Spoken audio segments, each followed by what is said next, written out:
Hello दोस्तों, मेरा नाम संदीप कुमार और मेरे यूट्यूब चैनल का नाम जीनियस 2.0 बेसिक पॉइंट है। इसमें मैं आप लोगों को क्लास 10th का जो है साइंस का जो है पहला चैप्टर रासायनिक अपक्रिया एवं समीकरण केमिकल रिएक्शन एंड इक्वेशन का पहला वीडियो देने जा रहा हूं। इसमें जो है आपको फर्स्ट चैप्टर का 2 से 3 पार्ट में पूरा वीडियो कंप्लीट मिलेगा। तो सबसे पहले चलते हैं हम लोग, इसमें हेडिंग लेते हैं रासायनिक समीकरण केमिकल इक्वेशन। रासायनिक समीकरण किसे कहते हैं? किसी भी रासायनिक अपक्रिया में भाग लेने वाले क्रियाकारक तथा उत्पाद को उनके संकेतों के रूप में संक्षिप्त प्रदर्शन को रासायनिक समीकरण कहते हैं। यानी ये chemical reaction is written as their symbolic form also known as chemical equation. For example, methane gas को ऑक्सीजन के आधिक्य में दहन कराने पर कार्बन डाइऑक्साइड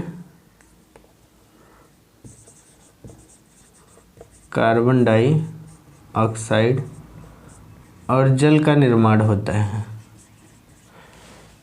यानी methane gas is burn in excess of oxygen, it is give rise the carbon dioxide and water, these are a chemical reaction.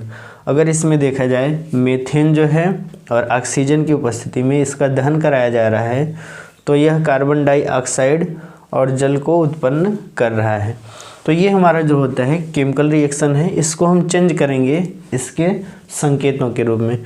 For example, methane को हम किससे डिनोट करते हैं? CH4 से, और ऑक्सीजन को O2 से। यानी इसके आधिक्य में दहन कराने पर यहाँ पर जो होता है कार्बन डाइऑक्साइड और जल का निर्माण होता है। तो यहाँ पर अगर देखा जाए केमिकल रिएक्शन को केमिकल इक्वेशन में बदला गया है। यानी यहाँ पर रासायनिक अपक्रिया को इसके संकेतों के रूप में प्रदर्शन किया गया है। यह हमारा जो है रासायनिक समीकरण है, यानी केमिकल इक्वेशन है। इसमें एक बात नोट की जाती है, नोट पॉइंट है, अपक्रिया में भाग लेने वाले यानी पार्टिसिपेटेड जो मैटर होते हैं, पार्टिसिपेटेड मैटर, ये जो होते हैं इनको अभिकारक या क्रियाकारक कहते हैं। इंग्लिश में इसको रिएक्टेंट कहते हैं। और जो इनमें बनने वाला उत्पाद होता है, यानी यहाँ पर राइजेस प्रोडक्ट, जो राइजेस प्रोडक्ट मैटर होते हैं उनको हम क्या कहते हैं? उत्पाद कहते हैं। इंग्लिश में इसको क्या कहते हैं? प्रोडक्ट। यानी यहाँ पर देखा जाए रासायनिक अपक्रिया में भाग लेने वाले यहाँ पर क्या हैं? मीथेन है और ऑक्सीजन है, और बनने वाले क्या हैं? कार्बन डाइऑक्साइड और जो है जल है। तो इसमें हम कह सकते हैं जो मीथेन है, मीथेन और आपका जो है ऑक्सीजन, दीज आर रिएक्टेंट। यानी यहाँ पर जो है मीथेन और ऑक्सीजन ये दोनों क्या हैं? अभिकारक हैं या क्रियाकारक हैं। और साथ साथ अगर देखा जाए तो जो बनने वाले उत्पाद हैं यानी प्रोडक्ट हैं वह है कार्बन डाइऑक्साइड और जो है जल है, एंड वाटर यानी H2O, दीज आर प्रोडक्ट। अब आगे हम लोग बात करते हैं इसमें रासायनिक समीकरण को लिखना, यानी writing a rule of chemical equation. रासायनिक समीकरण लिखने के जो नियम होते हैं, इसमें पहला नियम क्या है?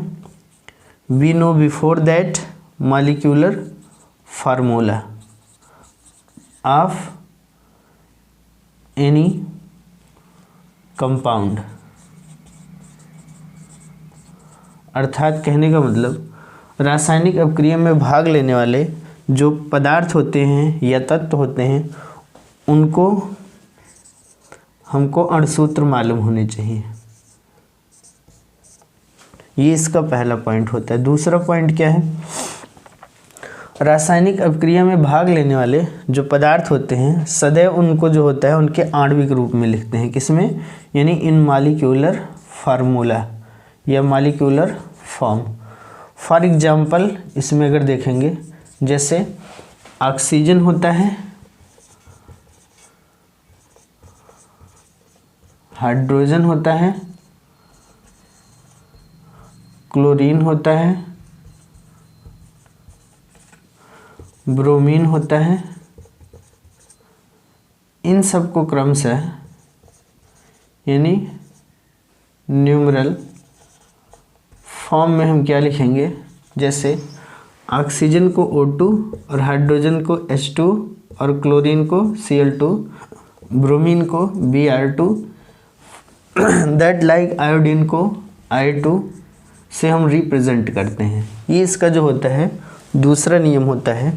और तीसरा नियम क्या कहता है, तीसरे नियम में देखा जाए, यहाँ पर रासायनिक अपक्रिया में भाग लेने वाले जो क्रिया कारक होते हैं जो एक परमाणिक होते हैं, कैसे होते हैं, mono atomic. Mono atomic element जो होते हैं सदैव उनके सिंबॉलिक फॉर्म में लिखा जाता है, सिंबॉलिक फॉर्म में। जैसे sodium, magnesium, potassium, zinc, copper, etc. These are written as Na, Mg, K, Zn and Cu etc. यहाँ पर अगर देखा जाए जितने भी इसमें आपको तत्व दिखाए गए हैं ये सभी मोनो एटॉमिक होते हैं, यानी रासायनिक अपक्रिया में यह सिंगल तत्वों के रूप में जो है पार्टिसिपेट करते हैं। इसलिए इन मोनो एटॉमिक एलिमेंट को इनके सिंबल के रूप में ही प्रदर्शित करते हैं। जैसे यहाँ पर सोडियम है, मैग्नीशियम है, पोटेशियम है और जिंक है, कॉपर है।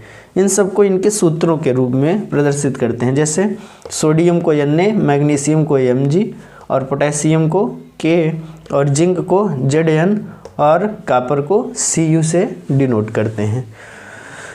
तो यहाँ पर जो है अगर ये आपको समझ में आ रहा है तो इसका स्क्रीनशॉट ले सकते हैं, फिर इसके आगे हम लोग चलते हैं। ठीक, थोड़ा सा मैं साइड हो जाता हूँ।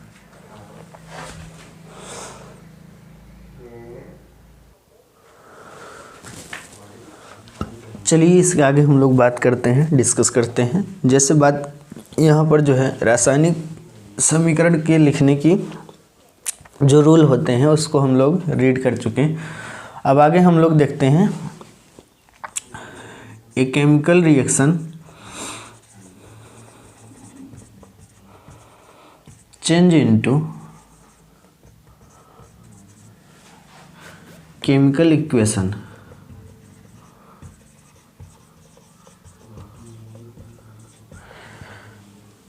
यानी रासायनिक अपक्रिया को रासायनिक समीकरण में परिवर्तित करना।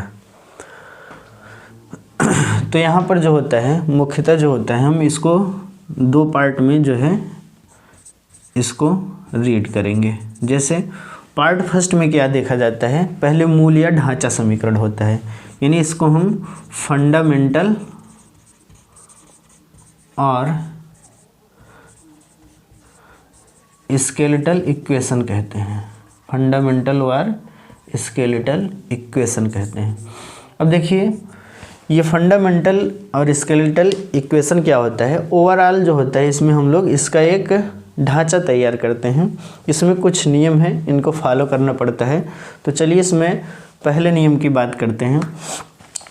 यदि रासायनिक अपक्रिया में भाग लेने वाले जो पदार्थ होते हैं उनको हम किस साइड लिखते हैं, जैसे यहाँ पर जो रिएक्टेंट होता है यानी अभिकर्मक, रिएक्टेंट को जो होता है हम सदैव जो होता है लेफ्ट हैंड साइड की तरफ लिखते हैं और इनके बीच में पहला रूल ये है कि एरो का सिंबल लगाते हैं, और एरो का जो हेड होता है, head of arrow also the side of product, यानी राइट हैंड साइड की तरफ होता है और प्रोडक्ट जो होता है इस साइड होता है। ठीक, तो यहाँ पर क्या होता है, पहला जो होता है ढांचा समीकरण में क्रिया कारक को बाईं तरफ और उत्पाद को दाईं तरफ लिखते हैं, राइट हैंड साइड की तरफ, और बीच में क्या करते हैं, एरो का जो होता है निशान लगाते हैं, सिंबल। तो ये इसका पहला रूल होता है। और सेकंड रूल क्या होता है, in a chemical reaction 2 or more compound are participate between the a symbol denote for example plus. यहाँ पर देखा जाए, जैसे जो क्रिया कारक होते हैं, अगर वह क्रिया में 2 या 2 से अधिक भाग ले रहे हैं तो उनके बीच में धन का चिन्ह लगाते हैं। सेम इसी प्रकार जो होता है प्रोडक्ट में भी, प्रोडक्ट यील्डिंग 2 or more होता है तो उसके बीच में हम प्लस का सिंबल लगाते हैं। जैसे यहाँ पर देखा जाए, जिंक जो होता है, जिंक का हाइड्रोक्लोरिक अम्ल के साथ अब क्रिया कराया जाए तो यहाँ पर जो होता है जिंक क्लोराइड बनता है और साथ साथ में हाइड्रोजन गैस मुक्त होता है। तो यहाँ पर देखेंगे रिएक्टेंट 2 or more हैं और प्रोडक्ट भी क्या है, 2 or more हैं, 2 या 2 से अधिक हैं। उसके बाद तीसरा रूल क्या होता है, तीसरा रूल ये होता है कि यदि अपक्रियाएँ उत्क्रमणीय होती हैं तो हम उसके बीच में उत्क्रमणीयता का चिन्ह लगाते हैं। If a chemical equation is reversible तो these are denote the reversible symbol. These are symbols are double head arrow in both side.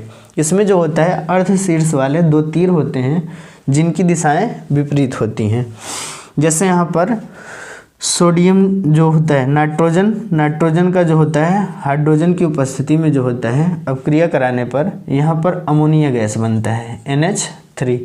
तो यहाँ पर देखते हैं हम लोग, एक जो है ओवरऑल हम लोग यहाँ पर स्ट्रक्चर पाए हैं, यानी यहाँ पर देखेंगे केमिकल इक्वेशन जो है वो बैलेंस नहीं है।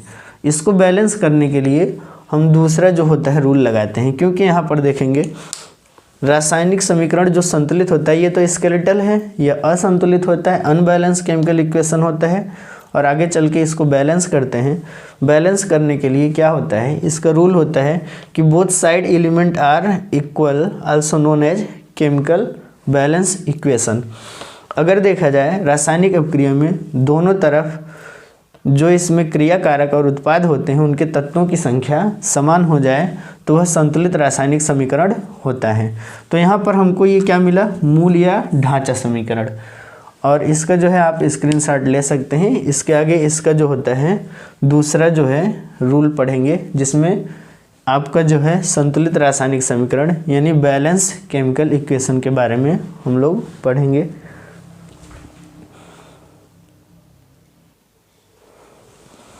चलिए यहाँ पर हम लोग बात करते हैं सेकंड जो है इसका रूल जो होता है पार्ट 2 में। इसका मतलब जो है इसमें संतुलित रासायनिक समीकरण को हम लोग देखेंगे balance chemical equation. Balance chemical equation क्या होता है, these chemical equation are both side element are equal, also known as balance chemical equation. जैसे इसके पहले हम लोग कुछ समीकरण को देखें जो असंतुलित था, उसको हम लोग संतुलित करके देखते हैं। जैसे यहाँ पर पहला जो था, जैसे देख लीजिए जिंक है, जिंक का जो होता है हाइड्रोक्लोरिक अम्ल के साथ अपक्रिया कराया जाता है तो यह जो होता है जिंक क्लोराइड में बदलता है ZnCl2 और हाइड्रोजन गैस मुक्त करता है। तो यहाँ पर अगर देखा जाए जो जिंक है, जिंक और आपका जो है जिंक क्लोराइड दोनों तरफ देखेंगे तो Zn इस साइड 1 है और इस साइड भी 1 है। क्लोरीन इस साइड 1 है बट इस साइड जो है 2 है। तो इसके लिए हम क्या करेंगे, इसके गुणांक को जो है हम बढ़ा के 2 करते हैं। ये इसमें नोट करने वाला पॉइंट है कि जो केमिकल इक्वेशन होता है उसमें इनके सूत्रों में अदला बदली नहीं कर सकते हैं, यानी no have changes in chemical formula. But before हम लोग इसके पहले जो है गुणांक जो होता है उसको घटा या बढ़ा सकते हैं। तो यहाँ पर देखते हैं ये जिंक क्लोराइड हो गया तो यहाँ से 2 Cl इसके पास और जिंक है इसके पास, लेकिन हाइड्रोजन देखेंगे तो यहाँ हाइड्रोजन भी 2 हो गया है और यहाँ भी हाइड्रोजन 2 हो गया है। तो बोथ साइड अगर देखा जाए तो यहाँ पर जो है इसका एलिमेंट क्या है, इक्वल है। ठीक। ठीक, तो ये जो है केमिकल जो है इक्वेशन जो है ये बैलेंस है।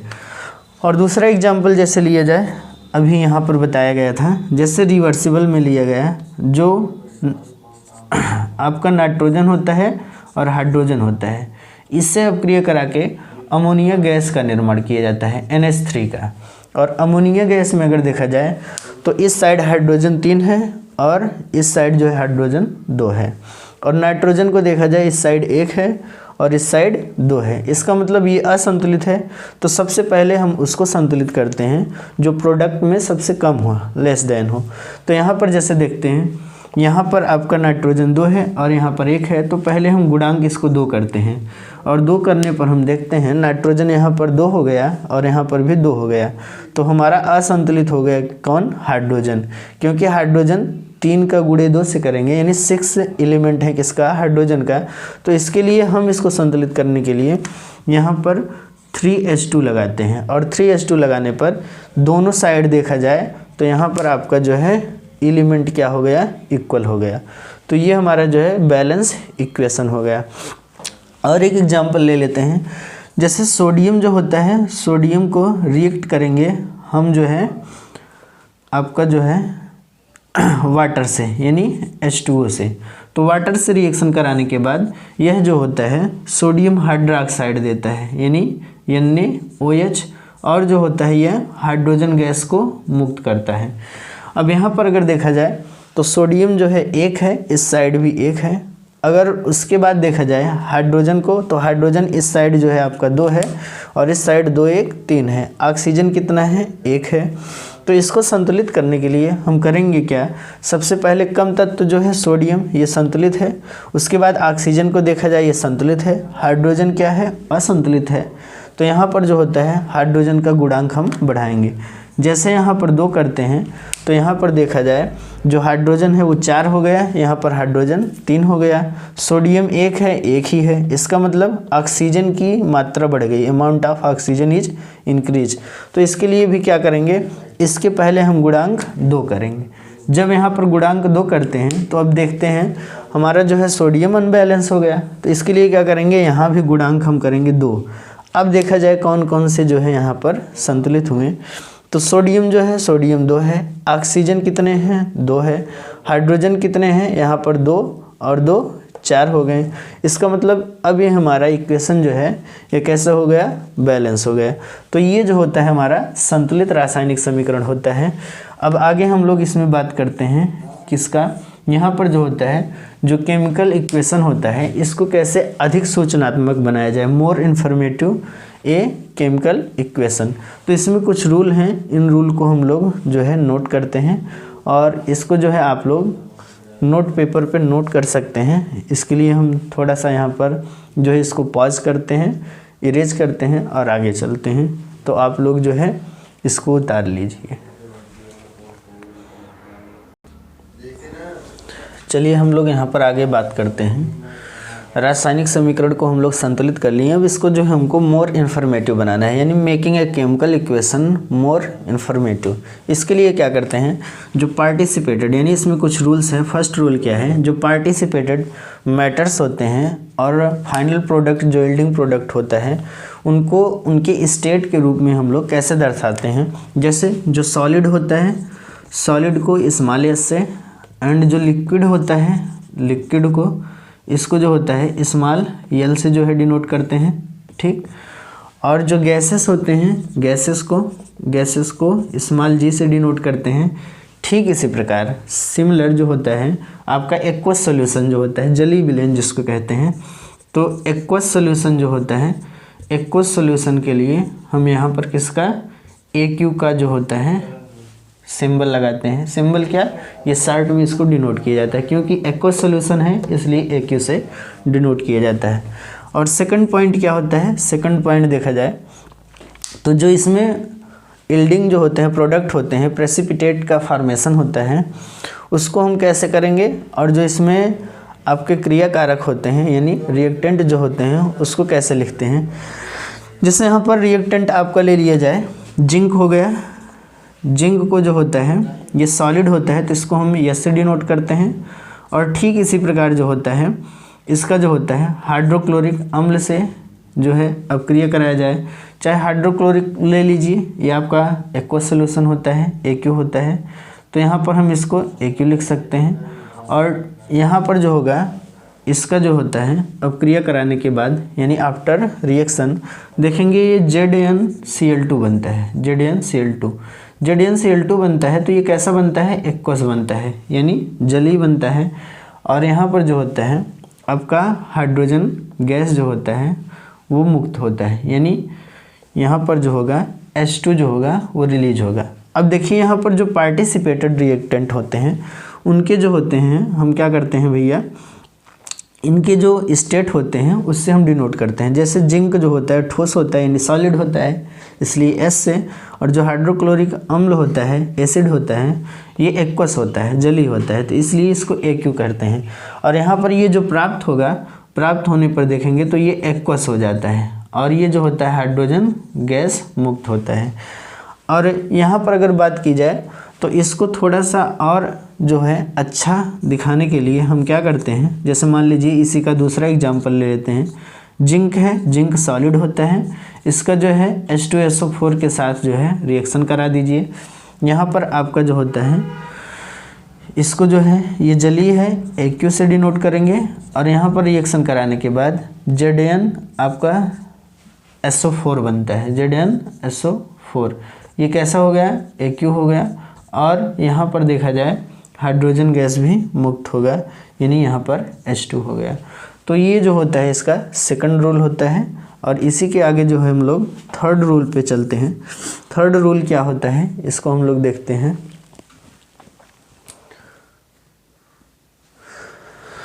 देखिए थर्ड रूल में अगर देखा जाए तो जो पार्टिसिपेटेड जो होते हैं, पार्टिसिपेटेड मैटर्स जो होता है, इन मैटर्स में देखा जाए तो इनके जो स्टेट के अलावा जो होता है, जैसे मान लीजिए यहाँ पर पोजीशन क्या होती है, यहाँ पर जो होती है स्थिति, स्थिति में क्या होता है, जैसे टेम्परेचर हो गया और प्रेशर हो गया, इन सब को जो होता है above the arrow downward the arrow हम लोग डिनोट करते हैं।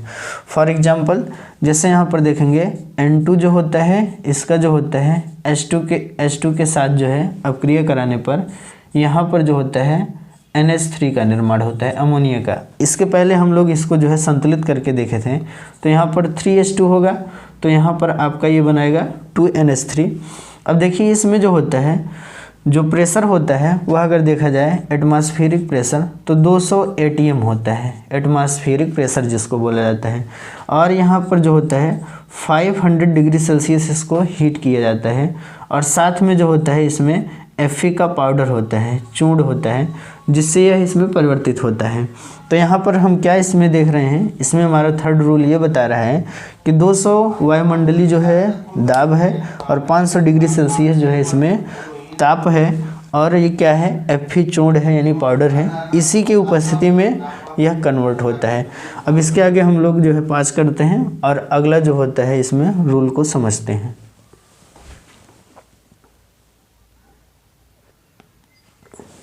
चलिए इसमें हम बात करते हैं फोर्थ रूल की। फोर्थ रूल में क्या दिया गया है, कोई भी कंपाउंड है उसको हम हीट करते हैं, यानी any compound after heating it is change into simpler form, these are denote the symbol of triangle. For example calcium carbonate जो होता है इसको अगर हम हीट कर दें, क्या करें, हीट करें, तो यहाँ पर जो होता है क्या होता है, ये बदलता किस में है, कैल्शियम ऑक्साइड में, और क्या होता है कार्बन डाइऑक्साइड में। तो फोर्थ रूल ये कहता है हम इसमें जो है अगर किसी भी रिएक्टेंट को हीट करते हैं तो उसमें जो होता है एरो के ऊपर जो होता है हम ट्राइंगल का यूज़ करते हैं, या फिर इसके अलावा हम हीट भी लिख सकते हैं ऊष्मा। ऊष्मा का जो होता है सिंबल होता है क्या होता है आपका ट्राइंगल।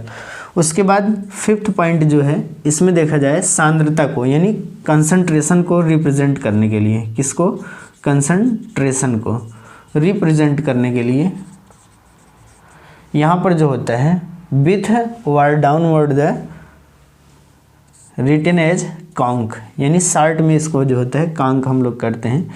जैसे यहाँ पर जिंक है, जिंक जो है सॉलिड है, ठीक, और यहाँ पर H2SO4 जो होता है ये आपका कंसनट्रेटेड होता है, तो इसके नीचे हम क्या करते हैं, कांग को डिनोट करते हैं, या इसके साथ भी लिख सकते हैं या इसके पहले भी लिख सकते हैं।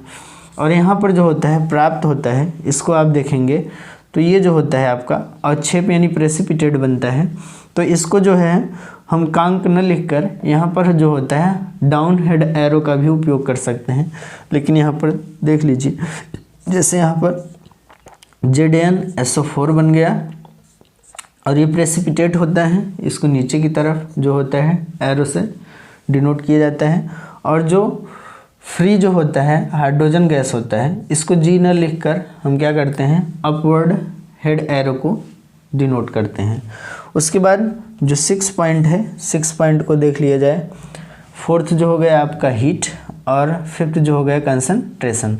उसके बाद जो 6 होता है, इसमें देखा जाए जो यहाँ पर अपक्रिया में अगर ऊष्मा को लिया जाता है तो प्रोडक्ट के साथ प्लस में होता है, और ऊष्मा जो होता है अगर जो होता है निष्कासित हो रहा है तो प्लस के साथ, और लिया जाता है तो माइनस के साथ। जैसे यहाँ पर आपका कार्बन जो होता है, कार्बन का ऑक्सीजन की उपस्थिति में दहन कराने पर यहाँ पर जो होता है कार्बन डाइऑक्साइड बनता है। बट इसके साथ अगर देखा जाए तो यह 45 किलो कैलोरी जो होता है ऊर्जा को यह देता है। तो यहाँ पर इसके साथ प्लस में लिखते हैं। ठीक इसी प्रकार कार्बन जो होता है वह सल्फर से रिएक्शन करता है तो कार्बन सल्फाइड बनाता है। लेकिन इसमें जो होता है यह 22 किलो कैलोरी ऊर्जा को जो होता है ग्रहण करता है, 22 किलो कैलोरी ऊर्जा को ग्रहण करता है। तो यहाँ पर देख लिया जाए, यह जो होता है CH2 कार्बन सल्फाइड बनाता है। इसके साथ हम माइनस का जो है यूज करेंगे और यहाँ पर लिखेंगे 22 किलो कैलोरी, यानी यहाँ पर 22 किलो कैलोरी। ठीक, उसके बाद जो हमारा 7th और लास्ट पॉइंट होता है, 7th और लास्ट पॉइंट में देखा जाए जो रिवर्सिबल रिएक्शन होता है, क्या होता है, रिवर्सिबल रिएक्शन जो होते हैं, जैसे आपका जो है N2 हो गया और 3H2 हो गया। तो रिवर्सिबल रिएक्शन के साथ हम किसका सिंबल करते हैं यूज, रिवर्सिबल सिंबल जो होता है डबल हाफ हेड एरो। तो यहाँ पर हमारा 3rd रूल यानी 7th रूल ये होता है, और ये बनेगा क्या, 2NH3। तो यहाँ पर जो होता है हमारा केमिकल इक्वेशन जो होता है समाप्त होता है। अब आगे चलते हैं, हम लोग अगले पार्ट में मिलेंगे। ठीक, थैंक्स फॉर वॉच।